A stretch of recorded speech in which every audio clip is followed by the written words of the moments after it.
Lots of games are including cooperative play these days as an added option, but how many can you think of that have been built entirely around the concept? Army of Two is definitely breaking new ground in this regard. It's a risky design that practically requires two human players to participate to understand its intricacies. But is it folly or foil? Hit me, bro.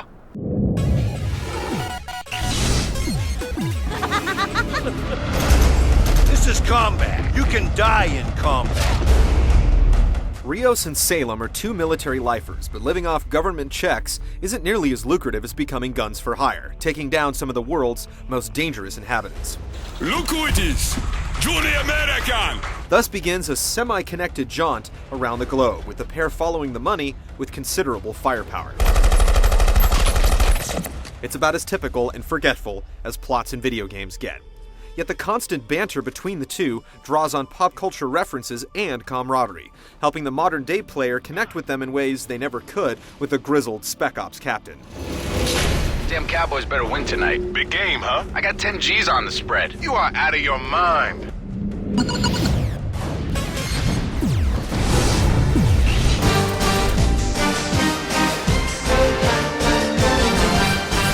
If you're looking for your next single-player third-person shooter fix, Army of Two is really not it. There is a campaign that you can play through solo, but it only serves to reinforce how much better the game is when played with a friend. And there are several ways to do that. You can go split screen and play locally, or head into Xbox Live and go at it remotely. Either way, this is where you'll realize how the game really works. Whether you're playing by yourself or with friends, the campaign doesn't last long though. One solid day of playing will easily polish it off. This is where the 2-on-2 multiplayer modes come into play. There are just 4 different maps and 3 game types, though telling one from the other isn't all that easy. Whether you're playing Assassination, Extraction, or War Zones, you're given objectives that you have to complete, like rescuing injured innocents or taking out specific targets. Completing each objective awards you with cash, and the team with the biggest bankroll wins. In addition to all the cooperative elements making the crossover, there are also neutral soldiers to contend with, the ability to buy new weapons mid-match, and vehicles to commandeer. The tool set is undeniably capable, but more content would certainly be welcome. The entertainment per dollar for Army of Two is completely dependent on how much you enjoy playing with friends. As a solo game, it's short and repetitive. When played with a buddy, its limited length and relatively lean multiplayer suite doesn't bite quite as hard.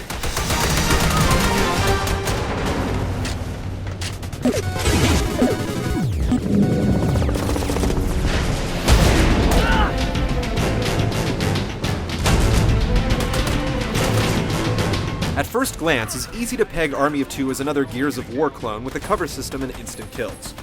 That's only half true, and to describe it that way would be selling its ambitions short. There really is no cover system per se. Characters can crouch, but they never become magnetically attached to walls. This won't stop you from blind firing, but it does prevent those awkward moments where you're feverishly trying to avoid incoming fire but end up glued to a vertical surface.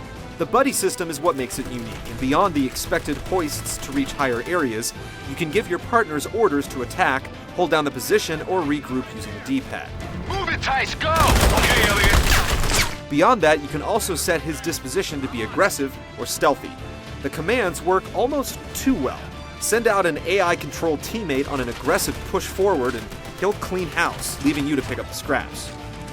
It's all governed by the aggrometer, a pendulum that swings from one character to the other depending on which player in the team is lying on the trigger. Squeeze off an entire magazine and you'll be glowing red, You're like Rudolph the fucking red-nosed reindeer.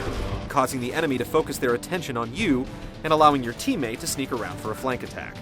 Using the meter wisely is the only way to get through the later levels, and it forces you to play the game the way it was designed. Everything sounds good in theory, but how does it all work in practice? This is where Army of Two falters a bit. The aiming is hard to get a handle on, and you may finish the game on the medium difficulty without ever mastering the art of hitting moving targets. Ultimately, it forces you to bum rush the enemy using your melee attack. The problem is that the computer has a hard time telling whether you want to shoot or crack skulls, leaving you vulnerable to up-close gunfire. Though there are a few vehicles in the game, none of them manage to control well. There are also no health packs. Instead, when you've taken one bullet too many, you're forced to lie on the ground and hope that your teammate can make it over to revive you. He can even drag you to safety before fixing you up. This works great when you're playing with another human, but relying on the computer to intelligently get to your position, assess whether he should drag you out of the line of fire, and then heal you after doing so is apparently a little too much to ask. Far more Roscoe P. Coltrane than Axel Foley, confusion commences, and many deaths are had. At least, there's a generous checkpoint system to keep the frustration at bay. You lost your fucking mind, bro? There's a nice attention to detail in some aspects of the game. You can rip the doors off cars and then use them as riot shields, and when surrounded, the pair will go back to back, and everything goes into slow-mo. Weapons feature an impressive level of customization and give you something to do with your cash. You can also count on the stereotypical QuickTime event here and there, but Army of Two really boils down to following the GPS's path while killing any soldiers that stand in your way. There are no peaks or valleys, it's just one steady slog. It's the different ways that you have available to get through the slog that gives it an edge.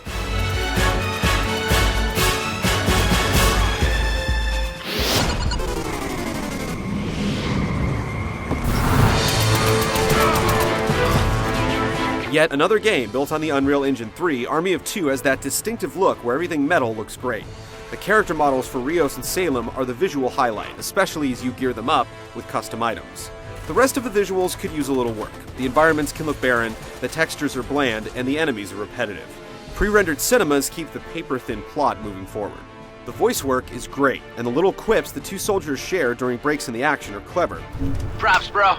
You'll never know what you'll hear from them, and it does a lot to personalize characters in a genre where personality isn't normally a hallmark. Let's just stay out of each other's hair and get this thing done. No problem, fucko. Fucko? Who says that?